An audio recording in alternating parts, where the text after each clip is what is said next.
So this is going to be kind of a different video. I'm actually doing this to keep me motivated for a challenge that I'm going to be undertaking over the next 2 months. So what the hell am I talking about? Well, I will explain all of that next.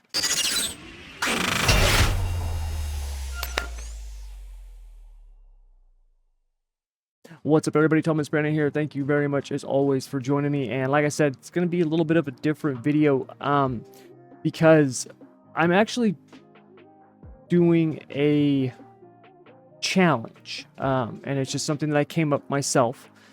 And I'm posting this video on the challenge for a couple of reasons. And the main one is to keep me motivated for doing it.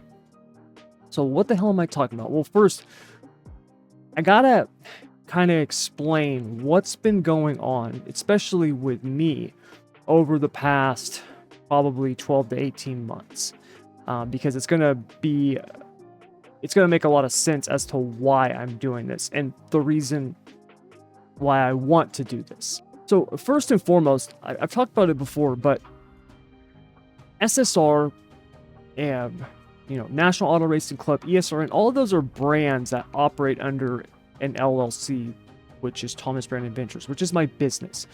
That business is all this stuff that you see online, the content, the YouTube, the School of Sim Racing, the website, the insider program, anything that you see that has to do with the sim racing and the content, stuff like that, that's all under that business. And I've said before, I am incredibly blessed and fortunate that I get to do what I do for a living when I talk about this sim racing, right? I get to sim race for a living or create content that's based on sim racing for a living. It's incredible. The problem is that anytime, no matter who you are or what you do, it does not matter. If you have something that you love doing, the moment that it starts to become work, you no longer enjoy it as you did. What I mean by that is doesn't matter who you are, LeBron James, Shohei Ohtani in Major League Baseball, right? Patrick Mahomes, you pick your professional athlete, your favorite race car driver, right? Kyle Larson, William Byron, Chase Elliott, whoever, right? It does not matter.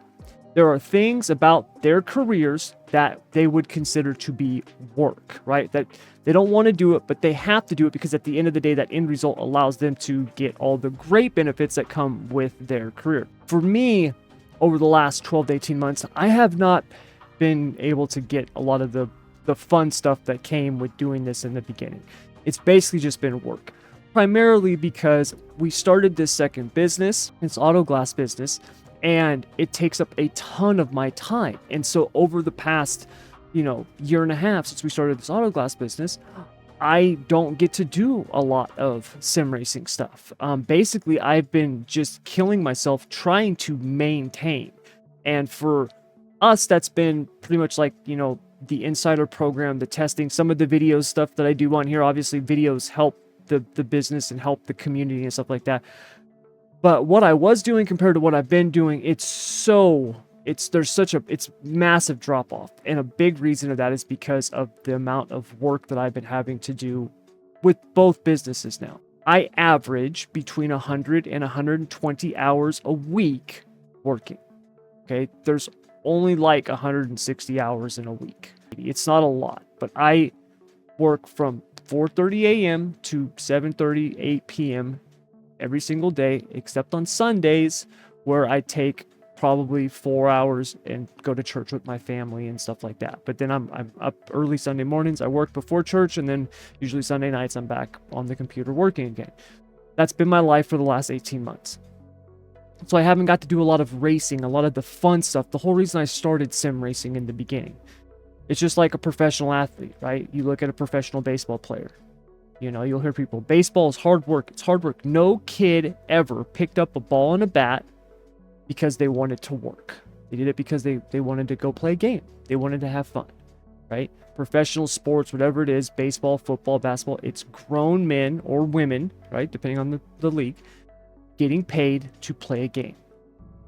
And when I first started doing this, I was able to do that. That's what I was doing, which is incredible. Keep in mind, I am not complaining or anything like that. These are first world problems, and I know that. And I know that, you know, people are like, oh, well, Tom, you haven't got to play as much. Trust me, I get all that. And I'm not, like I said, I'm not complaining about it. I'm giving you context as to why I'm going to be doing what I'm going to be doing. I'll get to that here in just a sec. So that's kind of been the last 18 months. And because of that, I've gotten really burned out with just the work aspect of it, which kind of pulls everything else down. And I don't want that. I love sim racing. I love what I do, right? But it's like I said, I've gotten really burnt out with the work aspect of it. And the work aspect of it is what allows all of the other stuff, right? So it's this symbiotic relationship. I bring all this up because about 2 weeks ago, I was watching a documentary called Chasing 200. If you haven't seen it, it is incredible. It's on Flow Racing. It's about Bryan Clauson. And Bryan Clauson's 2016, I think, was the year when he was trying to race 200 races in a year. That is a feat that is so incredible. I don't think people understand how insane that is to be able to do that. And I do believe he would have done it. Unfortunately, the racing world lost Bryan Clauson that year at Belleville. But he seemed like he was on pace. And I remember during 2016, although I wasn't following racing like I am now or before I had kids, I remember hearing about this.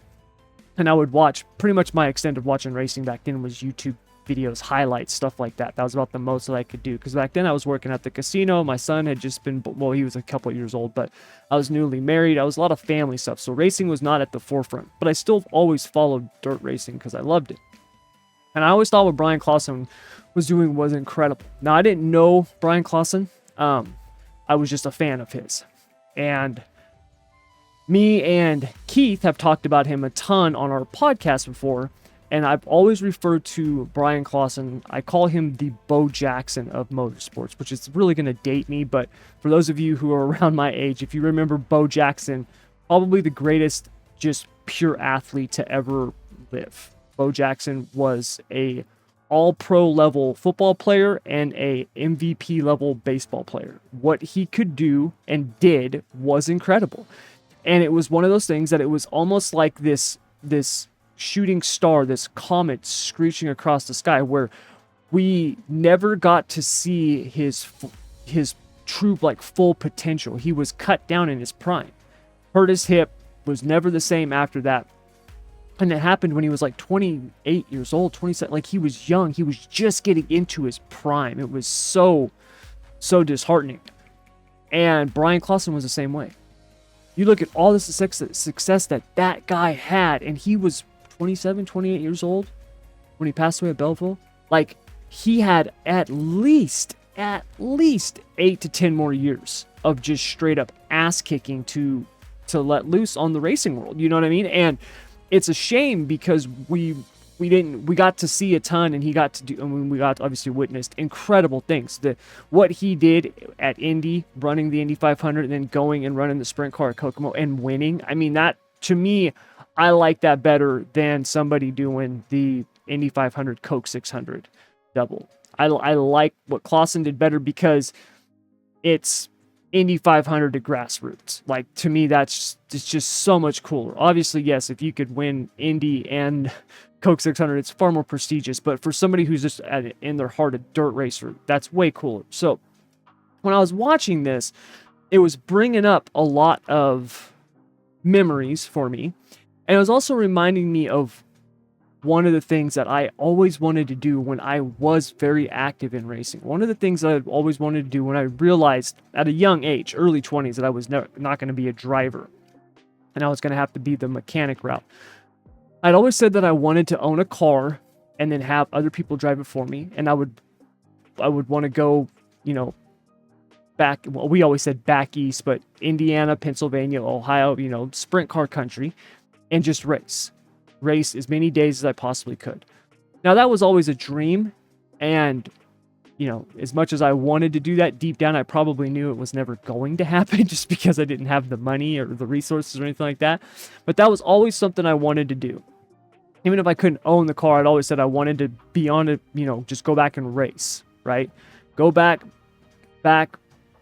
east and just do as much dirt racing as we possibly could. I remember sitting in the Jimmy Sills open wheel school of dirt racing, and I was there for mechanics, and my friend Shane, his dad was the one who put us in this thing. He was there for driving, and I remember Jimmy Sills talking about running every day of the week in Indiana, and he was like, it was like heaven. He's like, it was like the greatest thing ever. And I remember thinking, I want to do that one day. I want to go just back there and just go to as many races as I possibly can. Well, now that I'm grown up and I've got a family and kids and responsibilities and stuff, I can't do that without my wife divorcing me. I should say. I can't do that without serious repercussions. So when I was watching this video or this documentary of Clauson, it reminded me of that, and I always thought that was so cool that he was getting to do that, because to me, that if you're a dirt racer, that's kind of the dream.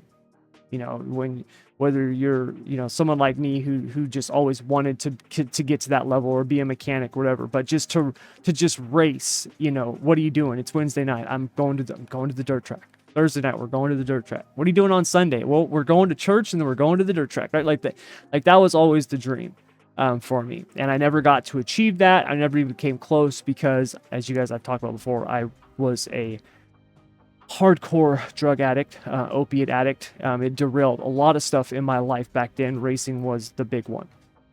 And, you know, fortunately now, I've been clean now for a very long time, 12, 13 years. Got clean, you know, back before my son was born. So what was it, 2011, something like that. I got clean, and I've been clean ever since. You know, but I as I watched that, it just reminded me. And the thing that it brought up the most is even though you look at the tragedy that was Bryan Clauson's passing, there was a ton of good that happened afterwards. When you look at all of the stuff that's happened now with Driven to Save Lives and the BC Legacy Fund and all that stuff like that. And the guy still lives on, and people remember him. And it's, you know, it wasn't that long ago. It hasn't even been 10 years. Which for some people, you know, you think about, you're like, man, that's actually a long time ago. But when you get to my age, right, when you get to 40, you look back in 10 years, it happens really like that. It really does. Why do I say all this? What the hell am I rambling about? Well, the reason I bring this all up and I say this is because when I was watching this, it gave me an idea. Because like I said, I can't go run 150 races or 200 races in real life. I can't. I don't have the resources. I definitely don't have the time. I can't leave my businesses. I can't do that. And so I was trying to think of you know, I was just having all this stuff go through my head, and all of a sudden I got this idea. What if I did 200 sim races, right? 200 races on the sim. Well, 200 races is on the sim. That's not hard, right? Like, most of you watching this can probably do that. You probably race 200 races a year. That's no big deal. 200 races in real life in a year, that's hard, right? 200 races on the PC, you know, that over the course of a year, that's not hard. And so what I thought was, well, what if I did 200 in 2 months, right? I did 200 races in 2 months. And this got me thinking. And so I was like, you know what?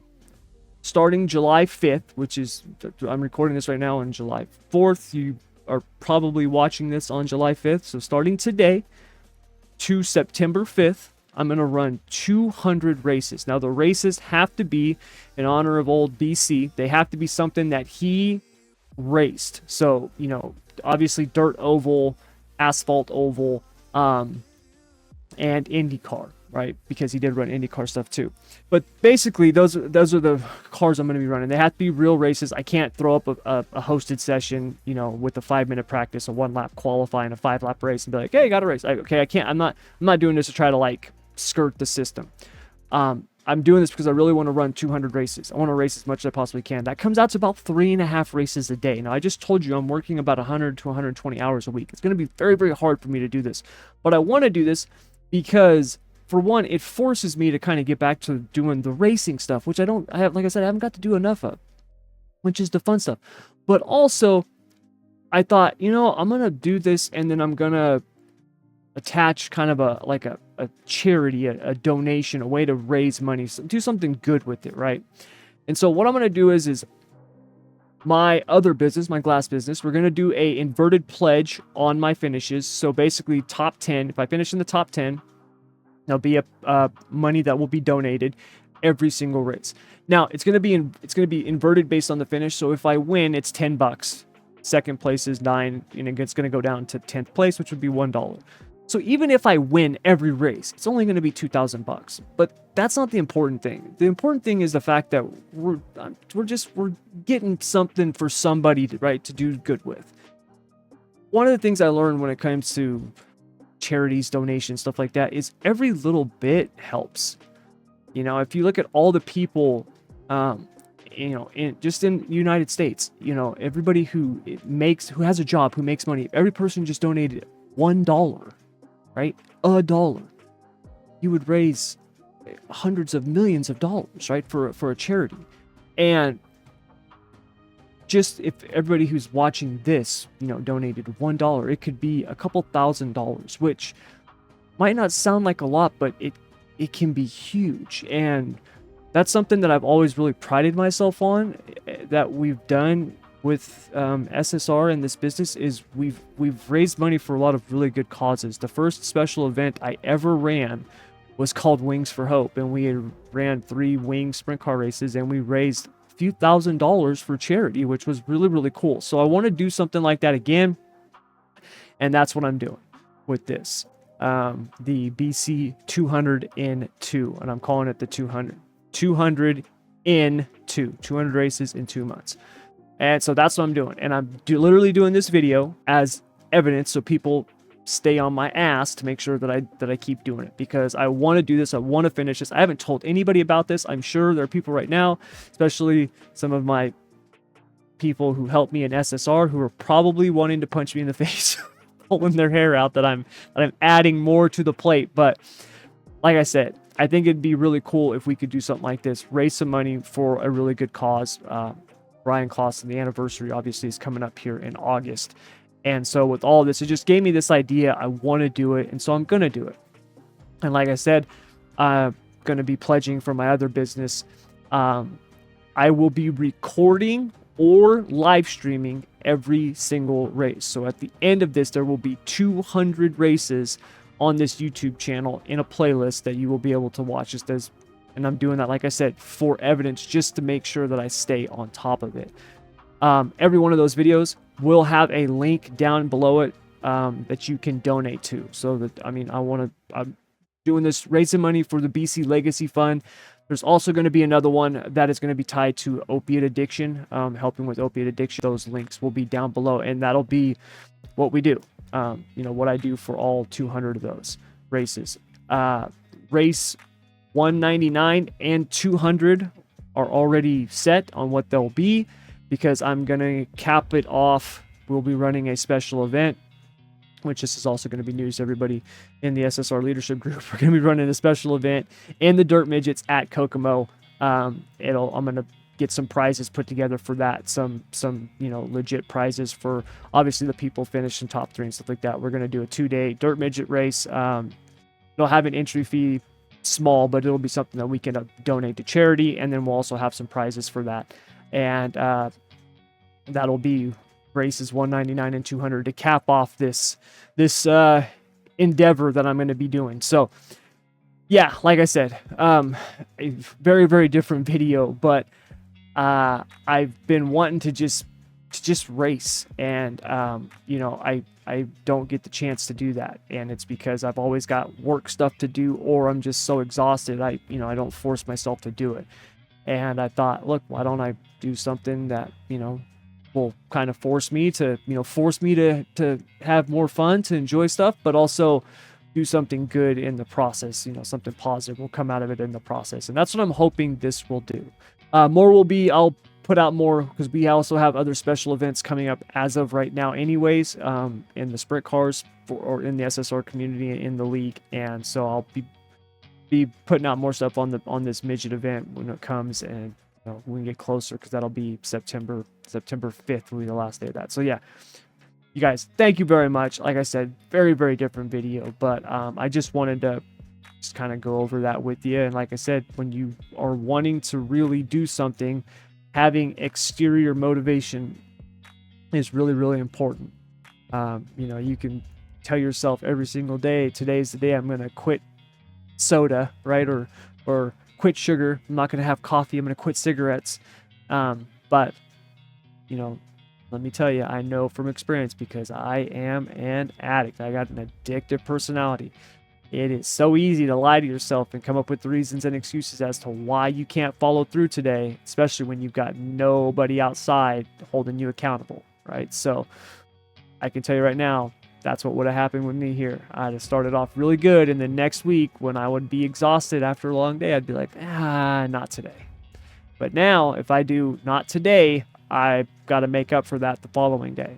I do not want to get to the end of 2 months and be like, well, I ran 45, because that's a disgrace. So that's why I wanted to put this out there. Hopefully I don't look like a clown. We'll be hoping for some good finishes, like I said, because the better I finish, the more money we'll raise, and that's always a really good thing. But yeah, you guys, thank you very much for listening to my rambling in this very different video. And yeah, if you want to join me on the track, keep an eye out for me. I will be out there quite a bit these next 2 months, so hope to see you out there. So that'll do it. Thank you guys very much, as always, for joining me, and until next time, I want to wish you good luck, good racing, take care.